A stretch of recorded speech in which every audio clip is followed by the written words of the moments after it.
The same weekend I walked across the stage to collect my diploma. Summa cum laude, 4 years of overnight shifts at a gas station. My parents threw a party for 40 guests.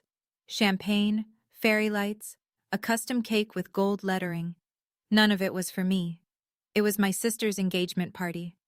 My chair in the auditorium stayed empty, and my mother's only text that night was, "Sorry, honey, Kendra needed us more. You understand." 7 years later, my mother saw my penthouse on Instagram, and suddenly, I was darling again.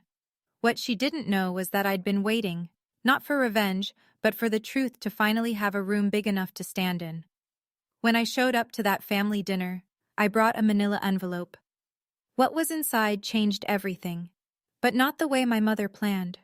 Before I go on, if this story resonates with you, hit like and subscribe, but only if you genuinely connect with it. Drop your city and local time in the comments. I'm Bryn, I'm 29, and I live in Raleigh, North Carolina. Now let me take you back 7 years, to the day an empty chair in the front row told me everything I needed to know. I grew up in Cooperton, Georgia, the kind of town where everyone knows your last name before your first. The Myers family lived in a yellow ranch house on Pecan Lane. 4 bedrooms, 1 bathroom, and a refrigerator covered in Kendra's face. Kendra is 3 years older than me. Prom queen, homecoming court, captain of the dance team. Every Friday our mother, Donna, would post a new photo album on Facebook. My beautiful girl at the fall formal. My star shining bright. You'd think she only had one daughter. I wasn't invisible, I was just convenient. I worked the 11 to 7 shift at the Shell station on Route 9, so I wouldn't need to ask for textbook money. I carried a 4.0 through all 4 years of high school. When I got the letter from NC State, full academic scholarship, I ran into the kitchen waving it like a flag. My mother glanced up from her phone. "That's nice, honey. Can you tell Kendra dinner's ready?" I taped my honor roll certificate on the refrigerator that night, right next to Kendra's senior portrait. By morning, it was gone. I found it in the recycling bin under a cereal box. When I asked my mother about it, she didn't even look up. It cluttered the fridge, Bryn. There wasn't room. There were 11 photos of Kendra on that refrigerator. 11. I counted. My father, Gerald, was a mechanic at Dillard's auto shop. Good hands, quiet mouth. He loved us both. I believe that. But he loved peace more. And in our house, peace meant agreeing with Donna. I didn't know it then, but that refrigerator was a scale model of everything that would come after. May 2019. NC State commencement. The arena held 4,000 people, and I could hear every single one of them. Families screaming names, air horns, someone's grandmother blowing a whistle. The noise was enormous. And in the middle of it, row 7, seats 4 and 5, empty. I'd sent the invitation 2 months early, reminded my mother 3 times. The last time, she squeezed my hand over FaceTime and said, "We'll be there, of course. Wouldn't miss it." They missed it. I walked across that stage in a blue gown with a gold cord. Summa cum laude. The dean shook my hand and said, "Outstanding work, Ms. Myers." I smiled. I looked at row 7. Nothing. Afterward, families swarmed the lawn. Girls my age buried in hugs, fathers lifting diplomas over their heads for photos. I stood by the exit, holding mine in both hands like a tray. My phone buzzed. One text from Donna. "Sorry, honey. Kendra needed us more. The engagement party was today, and you know how she gets. You understand, right?" I read it twice. Then I walked to the parking lot, sat in my Civic, and placed the diploma in the trunk, next to my laundry bag. I didn't cry. Crying would have meant I was surprised. And I wasn't. Not really. I sat there for 20 minutes. The lot emptied. I didn't know where to drive. What I also didn't know, not for another 7 years, was that my father had been in that arena. He'd been sitting in the back row, 10 minutes before my name was called. But I'll get to that. 1 week later, I drove the 4 hours back to Cooperton, walked through the front door and found the living room still decorated. Silver balloons sagging in the corner, a half-eaten sheet cake on the counter that read, "Kendra and Travis Forever," in pink frosting. My graduation had been 7 days ago. The confetti from my sister's engagement party was still on the floor. "Mom, why didn't you come?" Donna was folding napkins at the kitchen table. She didn't look up. "Bryn, Don't make this about you again. Kendra's engagement was a once-in-a-lifetime thing. So was my graduation. She paused, looked at me the way you'd look at a child asking for a second dessert. You'll have other achievements, honey. Kendra needed the spotlight that day. I stood there, holding my car keys so tight the metal bit into my palm. Kendra walked in from the hallway, left hand raised, showing the ring to no one in particular. She hugged Donna, grabbed a piece of cake, and sat down.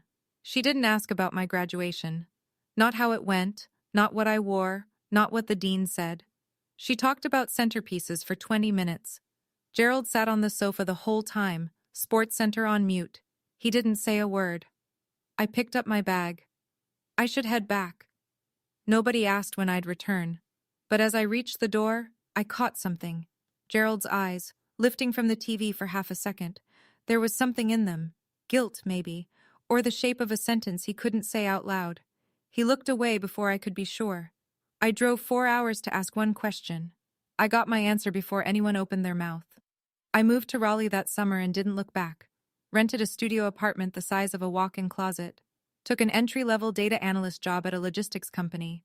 Ate rice and frozen vegetables 5 nights a week and told myself it was a lifestyle choice. It wasn't glamorous. But it was mine. 1 year after graduation, I was 23. My phone rang at 9 on a Tuesday night. Donna's voice, low and strained. Bryn, the mortgage payment went up. Your father's back is giving out. He can barely work full shifts.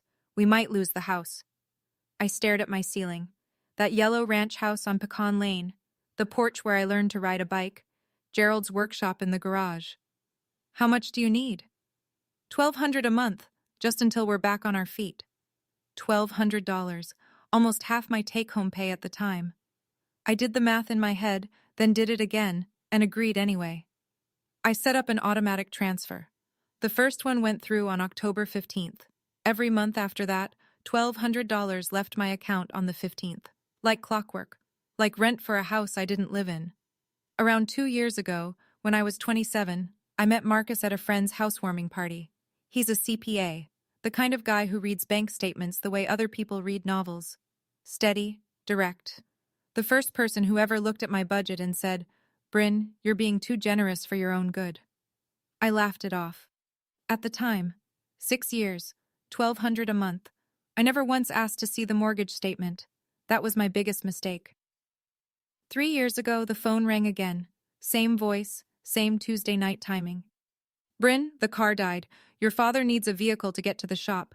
I found a good deal. A used Chevy Equinox, $22,000. But my credit score won't qualify. I need you to co-sign. I held the phone away from my ear and stared at it. Mom, co-signing is a big commitment. It's a $22,000 loan, Bryn. I'll handle every single payment. Don't you trust your own mother? I thought about Gerald limping to the bus stop. I thought about the garage where he taught me how to change a tire when I was 12. I signed the papers the following week. For the first 2 years, Donna paid on time. Never missed a due date. I almost forgot the loan existed. Then, 6 months ago, I got a notice from the bank. Late payment. 14 days overdue. I texted Donna. Mom, the car payment was late. Is everything okay? Just a hiccup, honey. Don't worry about it. 2 months later, another notice. 19 days late. Mom, this is affecting my credit. Bryn, I said I'll handle it. You're making a big deal out of nothing. But it wasn't nothing. Marcus explained it to me one night over takeout. Every late payment hits your credit report. If your score drops below the threshold, it could trigger a review on your mortgage. My mortgage. The one on the penthouse I'd just closed on 6 months earlier. The biggest purchase of my life. Donna had my signature on a loan, and she was starting to use it like a leash. I sat at my kitchen counter one night and did what I do best. I ran the numbers. 72 monthly transfers at $1,200. That's $86,400. Sent to my parents over 6 years, for a mortgage. Then there was the cosign. $22,000 with my name on it, and a payment schedule that was starting to slip. My credit score had already dropped 11 points in 3 months. Marcus pulled up my mortgage agreement and pointed to a clause. If my credit fell below a certain threshold within the first 2 years of the loan, the lender could initiate a review. Not automatic foreclosure, but enough to trigger questions I didn't want to answer. I loved that penthouse, not because it cost $990,000. Not because of the view from the 14th floor. I loved it because it was the first place I'd ever walked into and thought, I built this. No one gave it to me. No one co-signed for me. No one's name is on the deed but mine. And now it was at risk because my mother couldn't, or wouldn't, make a car payment on time. I noticed something else that week. Donna had unfollowed me on Facebook months ago, but she still followed my Instagram, the account I barely used. Until the penthouse photo. I leaned back in my chair and said it out loud, just to hear how it sounded. I've been their ATM for 6 years. Marcus didn't respond. He didn't have to. If I kept going, I'd lose the penthouse. I'd lose my credit. I'd lose everything I'd built with my own hands. But losing money wasn't what finally made me act. What happened next was 4 months before the dinner. The calls started coming twice a week. Kendra's going through a rough patch. Travis lost his job. Did I tell you that? Everything's so expensive now, Bryn. Each call followed the same rhythm. Donna would start soft, build to a request, and finish with a guilt trip wrapped in silk. Mom, I'm already sending $1,200 a month. I know, baby, but family helps family. What about Kendra helping herself? The line went quiet. When Donna spoke again, her voice had dropped 2 degrees. Don't be cruel. She's your sister. I'm not being cruel. I'm asking a question. You know, Bryn, your father could barely walk last winter, and here you are counting pennies from your fancy apartment. It's not a fancy, after everything we've done for you. I closed my eyes. There it was, the script. Every time I pushed back, Donna either cried or invoked Gerald's pain. If I asked why, she cried. If I asked how much, she gave a number. I started noticing the pattern. Gerald was never on these calls, not once. When I asked to speak to him, Donna would say, he's resting, or he's in the garage, always a reason.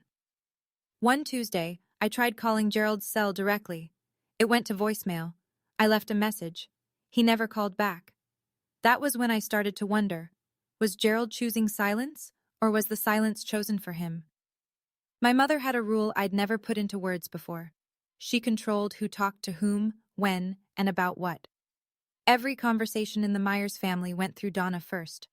I was starting to see the pattern, but I didn't see the full picture yet. Tax season. Marcus and I sat on the living room floor, surrounded by W-2s, receipts, and a laptop showing my bank account. He scrolled through the transfers and frowned. Why are you still sending $1,200 a month to your parents? Mortgage help, you know that. Right, for a house in rural Georgia. He pulled up Zillow on his phone. What's their address? I told him. He typed it in, turned the screen toward me. The house on Pecan Lane. Estimated value, $185,000. Built 1996. Last sold, 1998. Marcus leaned forward. A house like that, bought in the late 90s in Cooperton, Georgia. What do you think the original mortgage was? I don't know. Maybe $120,000? On a 30-year fixed? The payment would have been under $800 a month, and that's before they've paid it down for 20-plus years. He set the phone on the coffee table. Bryn, you're sending more than their likely payment. I stared at the screen. The little yellow house, the porch, the mailbox Gerald repainted every spring. There's a chance, Marcus said carefully, that the house is already paid off. I didn't answer. Something was shifting inside my chest. Not anger yet, but the shape of it. Like seeing a crack in a wall you'd always assumed was solid. I'm not telling you what to think, Marcus said. I'm telling you what the numbers say. That night, I couldn't sleep. I lay in bed doing arithmetic. 25 years of payments on a $120,000 mortgage. Even without extra payments, the math was tight. Where was my money going? I called Donna on a Wednesday. Midday. I wanted her alert, not tired. Mom, I have a quick question. Sure, honey. What's the exact mortgage balance on the house? Silence. 3 full seconds. Why are you asking? I just want to know where my money's going. Her voice changed. Not loud. Donna never yelled. She cooled, like someone opening a window in January. Are you accusing me of something, after everything I've done for this family? I'm asking a question, Mom. I don't appreciate the tone, Bryn. I really don't. You sound like you've been talking to someone. A pause. Is this Marcus? Is he putting ideas in your head? This is me asking a simple question. You know what, Bryn? I've got a lot on my plate right now. Your sister's barely keeping it together, your father's health is a mess, and I might not even be able to make the car payment this month. My hands are full. I gripped the phone so hard my knuckles whitened. She didn't answer my question. She answered a different one I hadn't asked. The car payment. My cosign. She dangled it like a warning flare. Mom? I have to go. Kendra's calling on the other line. Click. I sat on the edge of my bed, hands flat on my knees, breathing slow. She didn't give me a number. She didn't say the balance was 50,000 or 10,000 or anything at all. She pivoted to tears, then to blame, then to a threat, all in under 2 minutes. My mother had just used a car loan to keep me in line. And that's when I knew. This wasn't about helping family. This was leverage. Okay, I need to pause here for a second. Did you catch that? My mother never answered the mortgage question. She went straight to a threat about the car payment. Why do you think she reacted that hard to a simple number? Where do you think that money's been going for 6 years? Drop your predictions in the comments. I'm genuinely curious if you see what I didn't see for way too long. Hit like if you're still here with me. Alright, back to the story. Because what happened next changed everything. 3 months before the dinner. A Saturday morning. Marcus came into the kitchen holding his laptop like a serving tray. Sit down. I sat. He'd pulled up the public county records for Cooperton, Georgia. Property tax filings, deed transfers, lien history. All of it free, all of it online. With my permission, he'd searched the Myers household. He turned the screen toward me. The house on Pecan Lane. Mortgage status, satisfied. Payoff date, March 2019. No liens, no HELOC, no second mortgage. March 2019. I started sending money in October 2019. The house had been paid off for 7 months before my mother ever called me asking for help. Marcus printed the property deed record, slid it across the table. I looked at it the way you look at an x-ray when the doctor's face has already told you the news. $86,400. 6 years of transfers. For a mortgage that didn't exist. I didn't say anything. I stood up, put on my running shoes, and ran for 45 minutes through downtown Raleigh. I passed the coffee shop where Marcus had first told me I was too generous. I passed the park where I'd sat on a bench last Thanksgiving and called Gerald, only to get voicemail. I ran until my legs burned and my mind went quiet. When I came back, Marcus was still at the table. Same seat, same screen open. Whatever you decide, he said. I'm here. I poured a glass of water and drank it standing up. I know the money didn't go to the house, I said, but I don't know where it went. The answer came from someone I didn't expect, and it came with a phone call I almost didn't take. Uncle Frank is my father's older brother, 62, carpenter, hands like leather, voice like gravel. He's the kind of man who says 3 words when most people need 30.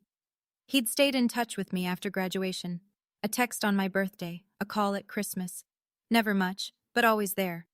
So when his name lit up my phone on a random Thursday afternoon, I picked up fast. Bryn, can we talk? Just you and me? Of course, Uncle Frank. He cleared his throat. Your mother's been telling the family you don't call, that you moved away and cut everyone off.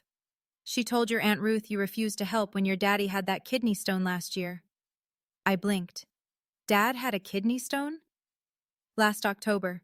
He was in the ER for 2 days. Nobody called me. That's what I figured. A long exhale. There's more. Donna came to me last month asking if I'd lend Kendra $15,000. I said no, asked why. She said Kendra's going through hard times. His voice tightened. I said, Donna, Bryn sends you money every month. She said that was for the mortgage, so I told her, Donna, I helped Gerald paint that house last summer. He told me himself, the mortgage is done. I stopped breathing. What did she say? Nothing. She hung up. The room tilted.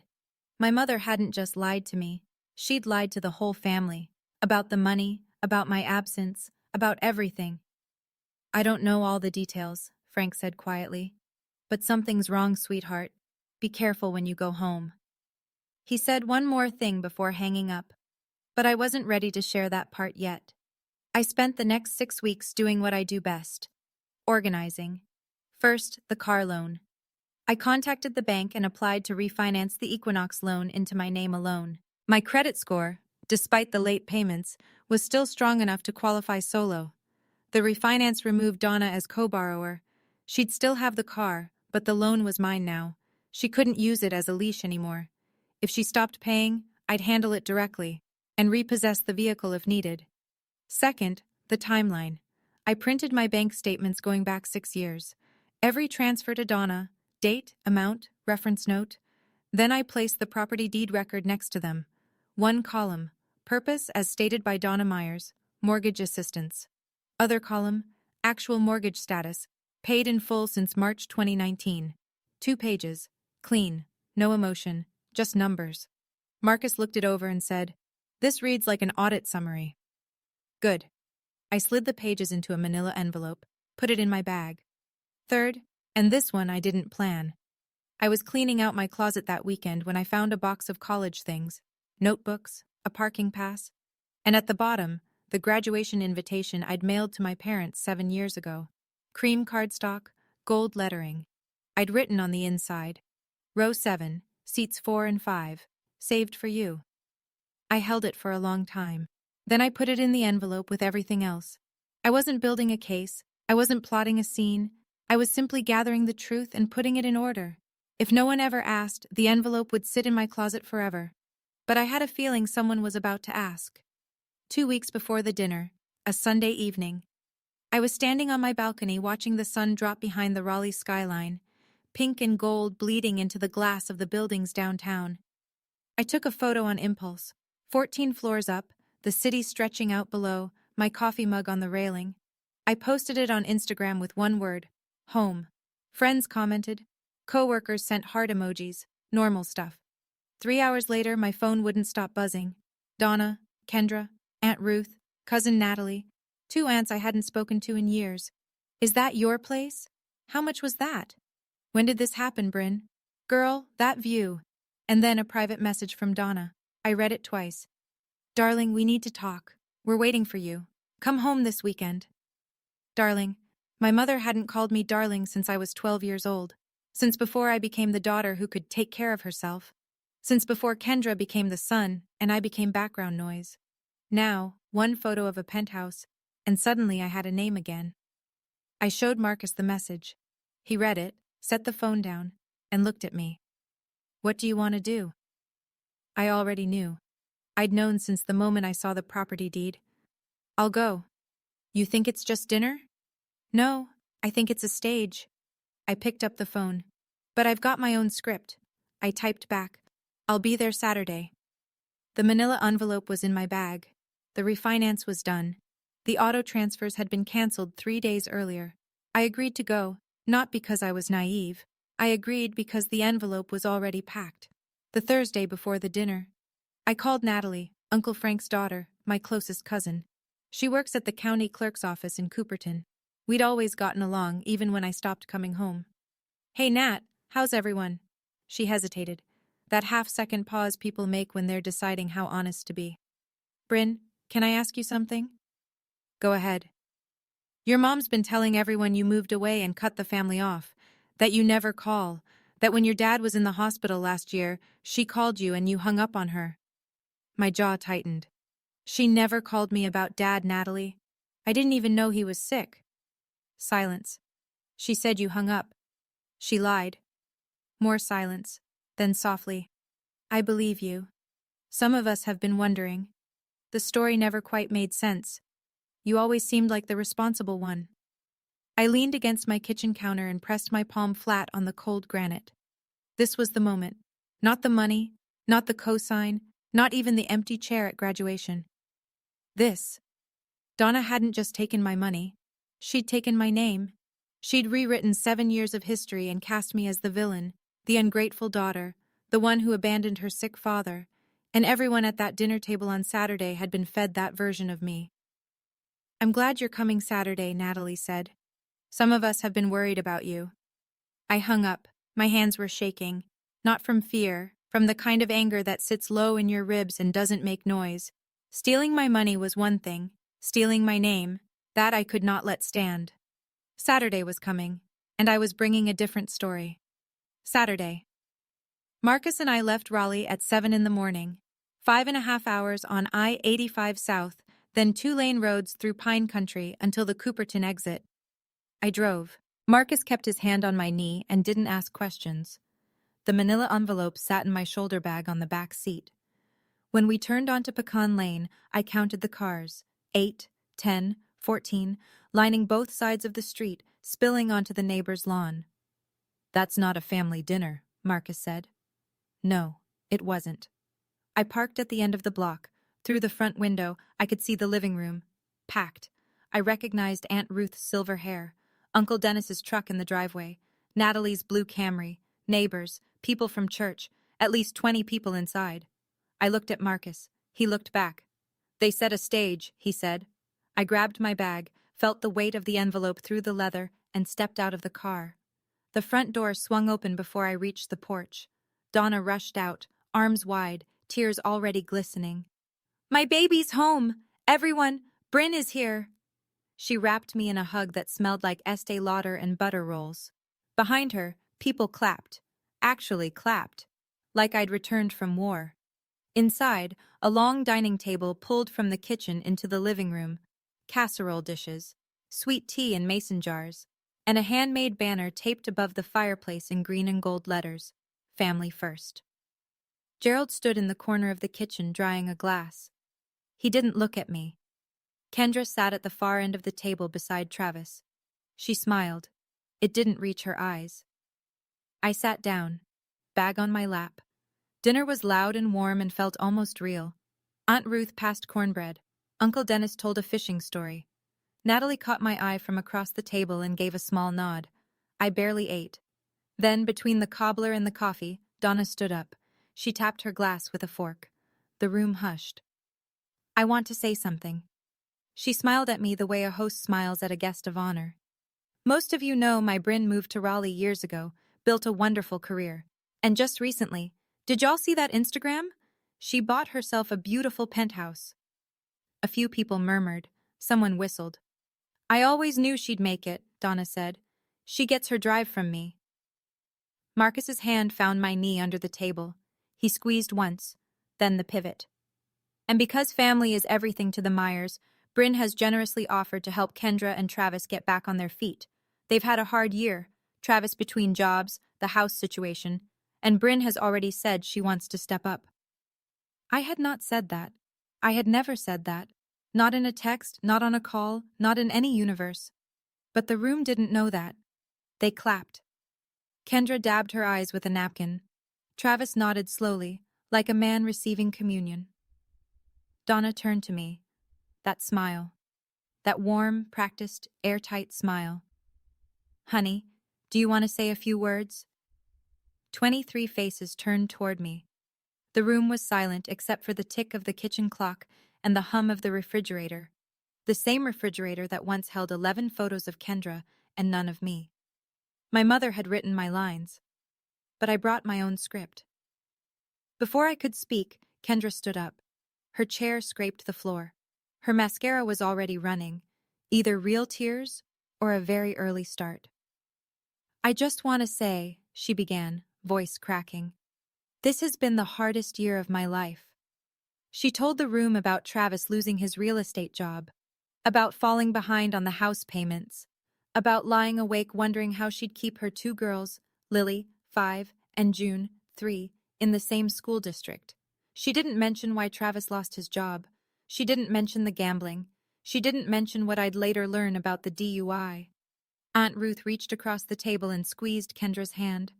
"Oh, honey, that's terrible." Uncle Dennis looked at me. "Bryn, you gotta help your sister. That's what family does." Cousin Natalie said nothing. She watched. The room folded around me like a closing fist. Every pair of eyes carried the same expectation. 23 people who'd been told I was the absent daughter, the one who disappeared, and now here was my chance to prove I still had a heart. Donna placed her hand on my shoulder. Gentle, firm. The weight of it was precise. "You'll do the right thing, won't you, baby?" I looked around the table. Aunt Ruth, Uncle Dennis, the neighbors from church, Gerald, standing in the kitchen doorway, staring at the floor. Then I looked at Marcus. He was calm. His eyes said what his mouth didn't.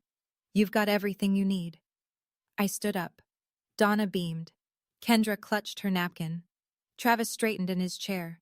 They thought I was about to say, "Of course, anything for family." I reached into my bag and pulled out the manila envelope. I opened the envelope slowly. No rush. I pulled out 2 sheets of paper and held them at my side. "Before I say anything, I want everyone in this room to know something." My voice was steady. I'd practiced this in the mirror. Not the words, just the breathing. For 6 years, I have been sending $1,200 every month to Mom and Dad. She told me it was for the mortgage on this house. I looked at Donna. She was still smiling, but it had frozen. "According to the public county records for Cooperton, Georgia, this house has been paid in full since March 2019. I handed the first page to Uncle Frank, who sat nearest to me. The property deed record. He put on his reading glasses, scanned it, and nodded once. "That's $86,400 over 6 years, I continued. "I don't know exactly where every dollar went, but I know, and now you know, that it did not go to this house." The room went still. The kind of still where you can hear someone swallow. Aunt Ruth turned to Donna. Uncle Dennis lowered his fork. The neighbor from church looked at her husband. Donna's smile vanished. "Bryn, this isn't the time." "You chose the time, Mom." My voice didn't waver. "You invited everyone here. You told them I offered to bankroll Kendra. That was a lie, so now they can hear the truth." I held up the second page, the timeline, dates, dollar amounts, stated purpose versus actual mortgage status, clean columns, no commentary. "I printed this for anyone who wants to see it. I'm not asking anyone to take sides, I'm asking you to look at the numbers." I set both pages on the table and sat down. Uncle Frank stood first, his chair pushed back hard enough to bump the wall. "Donna, is this true?" His voice was flat and heavy. "Gerald told me himself the mortgage was done. I asked you about it last month and you hung up on me." Gerald didn't move. His eyes stayed on the floor, but he didn't deny it. Aunt Ruth picked up the timeline sheet. "Read it slowly. Put it down." Looked at Donna the way you look at someone you just realized you don't know. "Donna, where did that girl's money go?" Donna's hands were trembling. This is a family matter. Bryn is airing dirty laundry in front of—" "You invited us, Aunt Donna." Natalie's voice cut clean across the room. "You invited us here to watch her say yes. You don't get to call it dirty laundry when she says no." 2 of the church neighbors exchanged a glance and quietly picked up their coats. Donna turned to Kendra, looking for support, a lifeline, anything. Kendra wouldn't meet her eyes. She was staring at the timeline on the table, lips pressed together, doing math she'd clearly never done before. Travis stood up without a word and walked out the front door. The screen banged shut behind him. Nobody stopped him. Nobody tried. Donna sank into her chair. For the first time in the entire story, she had no script, no pivot, no tears on cue. Uncle Frank picked up the property deed and held it where everyone could see. "You told the whole family this girl abandoned you. You told Ruth she hung up when Gerald was in the hospital." He shook his head. "Looks to me like it's been the other way around." Donna opened her mouth. Nothing came out. But I wasn't done. I know that last part was heavy. Honestly, standing in that living room, my hands were ice cold, but I wasn't shaking from fear. It was relief. For the first time in 7 years, the truth was in the room, and it wasn't just mine to carry. Here's my question for you.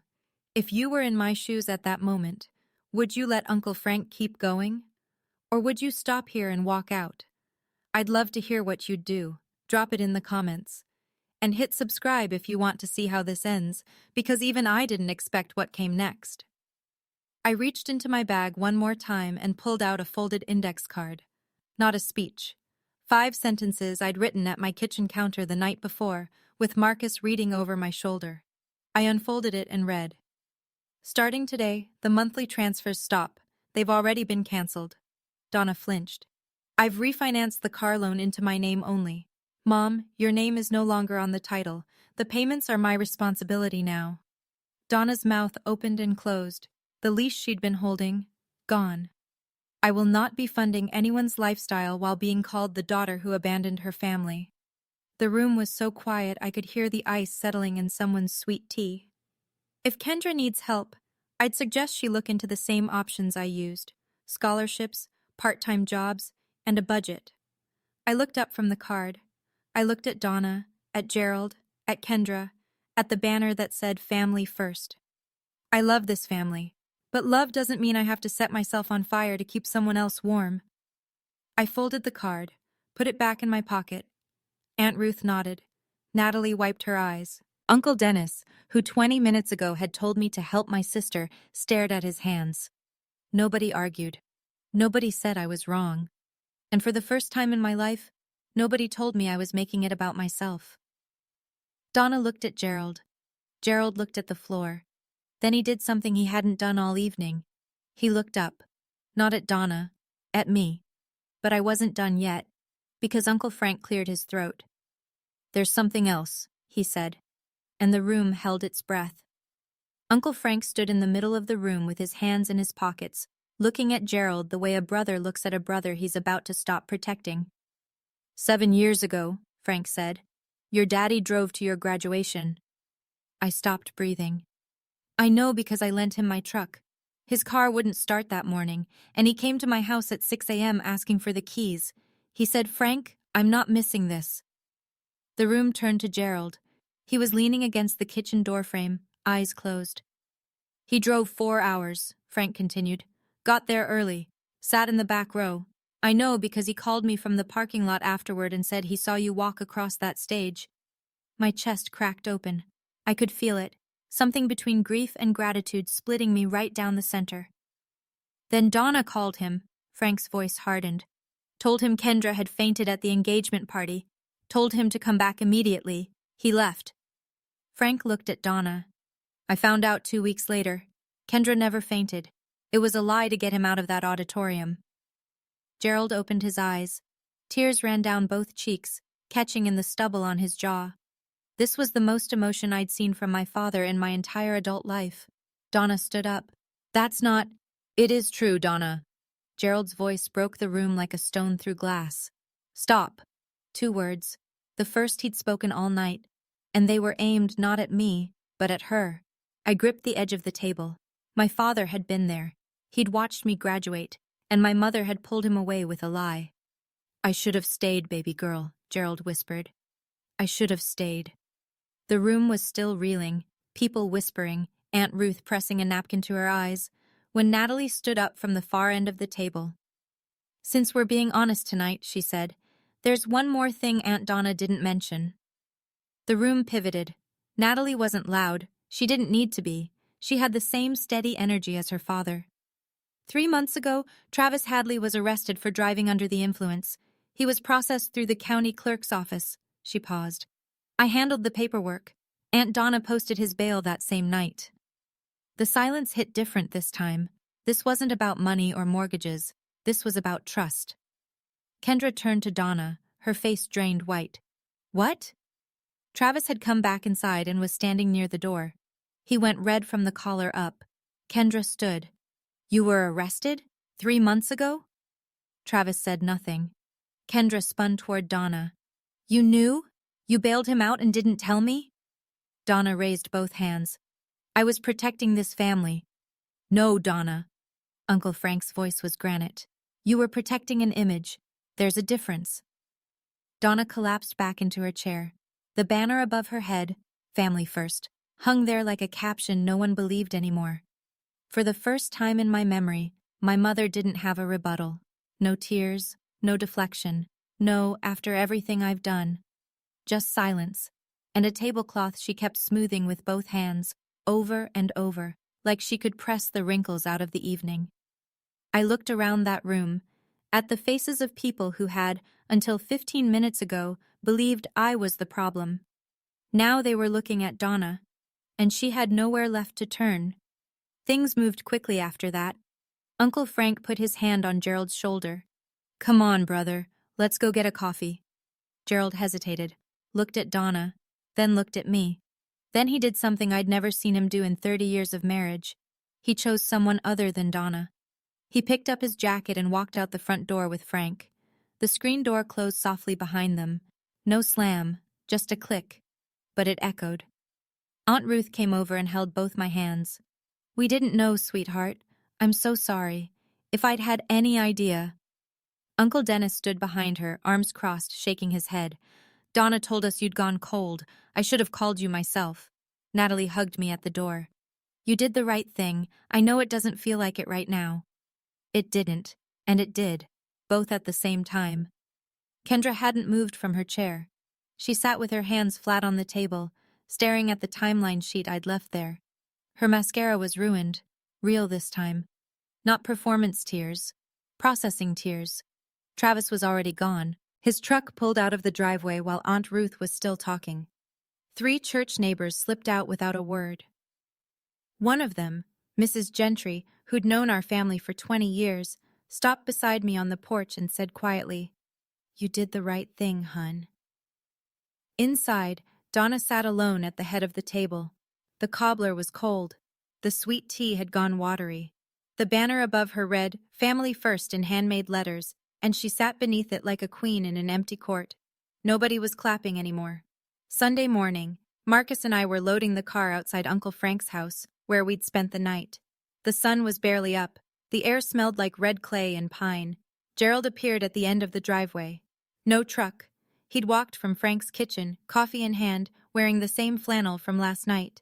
He sat down on the porch step. I sat beside him. Marcus went inside without being asked. We sat in silence for a full minute. Gerald held his cup with both hands like it was the only warm thing left in the world. "I don't expect you to forgive me," he said. I waited. "I was at your graduation. I saw you walk across that stage. You looked—" He swallowed. "You looked proud. And I left. I left because your mother said—" He stopped, shook his head. "No. I left because I was a coward." I didn't argue with him. He wasn't wrong. "I knew about the money," he said. "Not all of it, but enough. Donna would mention things. Bryn's helping out. Bryn's sending extra this month. I never asked where it went. I should have." "Yeah," I said. "You should have." He nodded. No excuses. No justification. Just a man sitting with the full weight of what he didn't do. I looked at the pine trees lining the street. At the mailbox he used to repaint every spring. "If you want to talk," I said, "call me on Tuesdays. Just you, not through Mom." He looked at me, eyes red, but steady. "Tuesdays. Your voice, not hers. That's where we start." He reached over and squeezed my hand once. Quick, rough, the way a man does when he doesn't trust himself to do more. We started there. I was closing the trunk when Kendra appeared at the end of the driveway. Eyes swollen, no makeup, hair pulled back in a way I hadn't seen since we were teenagers. She looked smaller than I remembered. "Did you know Mom bailed Travis out and didn't tell me?" Her voice was raw. "No, I found out the same time you did." 3 months. She shook her head. 3 months she kept that from me. In my own house. I leaned against the car and let her talk. "I didn't know the house was paid off either, Bryn. She told me you offered the money, that you wanted to help. She said it was your idea." "And you never asked me directly?" Kendra flinched, then nodded. "No, I didn't." "She told me you didn't need help. She told you I volunteered. She told the family I disappeared." I crossed my arms. Everyone got a different story. That's how she kept the whole thing running. Kendra stared at the ground for a long time. When she looked up, her eyes were wet but focused. "What do I do now?" "That's not my question to answer, Kendra. But I'd start by looking at your own bank statements." She pressed her lips together, nodded. I opened the car door, paused. "I don't hate you. I need you to hear that. But I'm done carrying both of us." She didn't respond right away. Then quietly, I wouldn't blame you if you did. I got in the car. Marcus was already in the passenger seat pretending to check his phone. He's good at knowing when to disappear. I pulled out of the driveway. In the rearview mirror, Kendra was still standing there, arms wrapped around herself, watching me go. 2 weeks after the dinner, here's what changed. Donna deleted the family first banner photo from Facebook.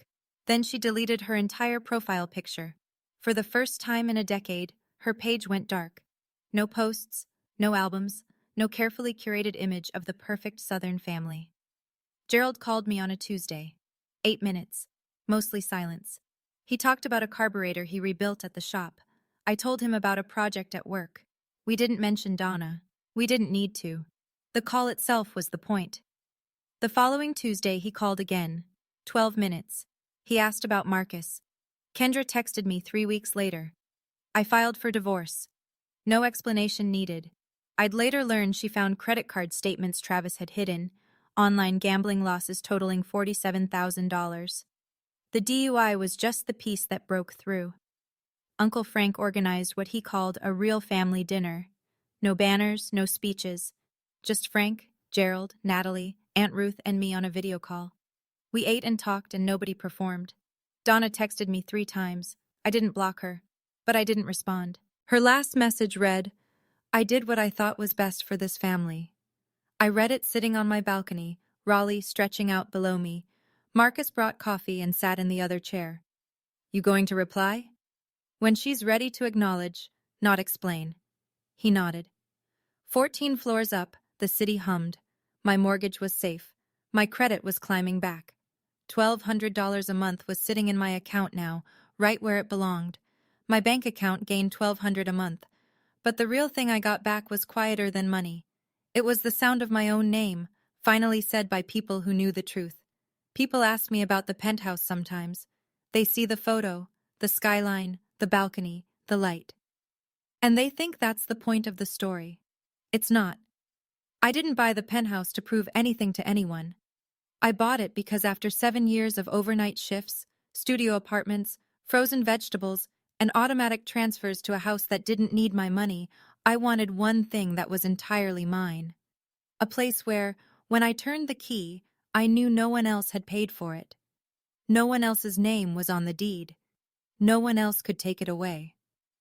The word I posted under that photo, home, wasn't a flex.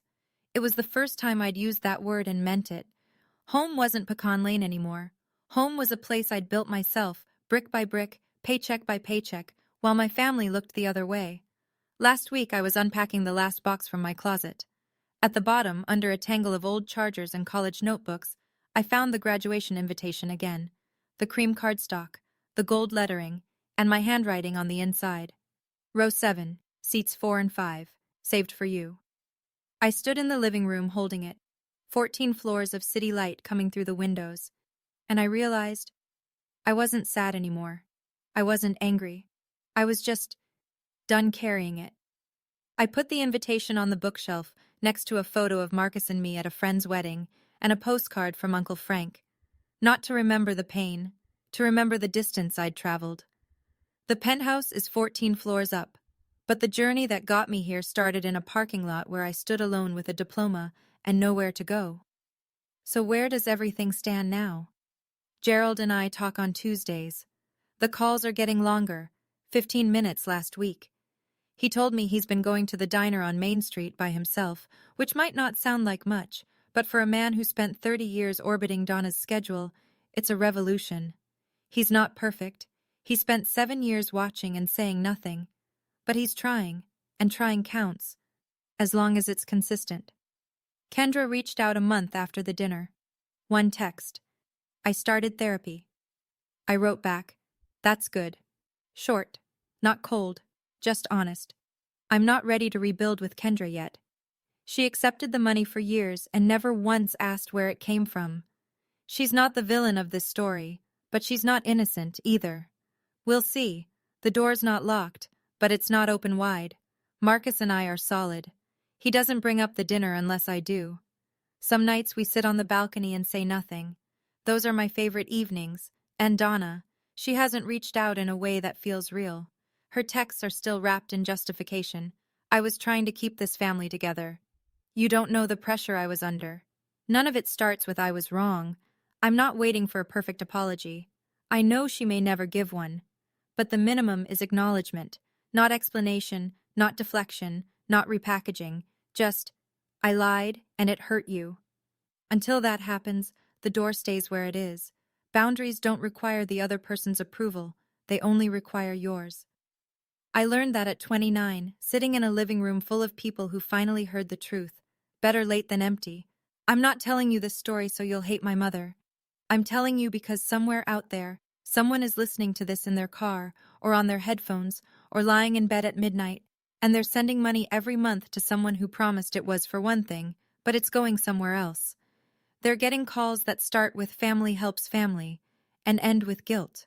They're being told they're selfish for asking where their own paycheck goes. If that's you, here's what I want you to know. You are enough. You've always been enough. The person who can't see it, that's their blindness, not your failure.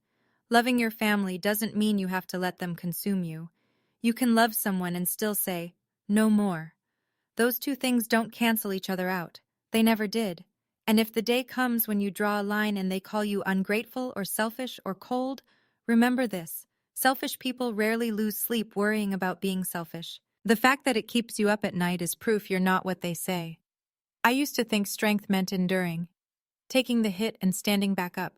And sure, there's a kind of strength in that, but there's another kind. The kind where you stop stepping into the ring altogether. That's where I am now. Not fighting, not running, just standing in a home I built with my own name on the door, drinking coffee on a balcony 14 floors above a city that doesn't know my story. The empty chair at my graduation used to be the saddest thing I owned. Now it's just a chapter. And the chapter has a different ending than the one my mother wrote for me. 7 years ago, my mother texted me, "You understand, right?" For a long time, I thought I did. I thought understanding meant accepting, absorbing, making room for other people's choices and calling it grace. I don't think that anymore. Today, if she asked again, I'd say, "Yes, Mom. I understand now. I understand that I deserved better, and I finally gave it to myself." My diploma hangs in my home office now, next to a photo of Marcus and me at his sister's cookout, a framed postcard from Uncle Frank that says, "Proud of you, kid," in his carpenter's handwriting, and my first marathon finisher's medal. Raleigh Half Marathon, 2 years ago. I cried at the finish line. Not because it hurt, because nobody had to carry me. On Tuesday nights, my phone rings. Gerald's name. I always pick up. Last week he said, "I told my buddy at the shop about your penthouse." He said, "Your girl did all that on her own?" And I said, "Yeah, she did." I pressed my lips together so he wouldn't hear me smile. That's enough for now. It's not a fairy tale. It's not a full reconciliation. Some things don't come back all the way, and I've made peace with that. But I'll tell you what I have. I have a home. I have a man who reads bank statements for fun and never once told me how to feel. I have a father who's learning to call. I have a bookshelf with a 7-year-old invitation on it and a view of the city I chose for myself. And I have my name back. Not the one Donna gave the family. The real one. The one I earned. If this story resonated with you, I'm glad. If you just listened for the drama, that's fine too. Either way, thank you for staying. Thank you for staying until the end. That means something to me. If you've ever had to set a boundary with someone you love, even when it cost you, I'd love to hear your story in the comments. I read every single one. Hit like if this one made you think. And if you want more, there's another story waiting for you in the description below. Same kind of family drama, but the twist? You won't see it coming. I didn't either. Take care of yourselves. And remember, your name belongs to you. Nobody else gets to rewrite it. See you in the next one.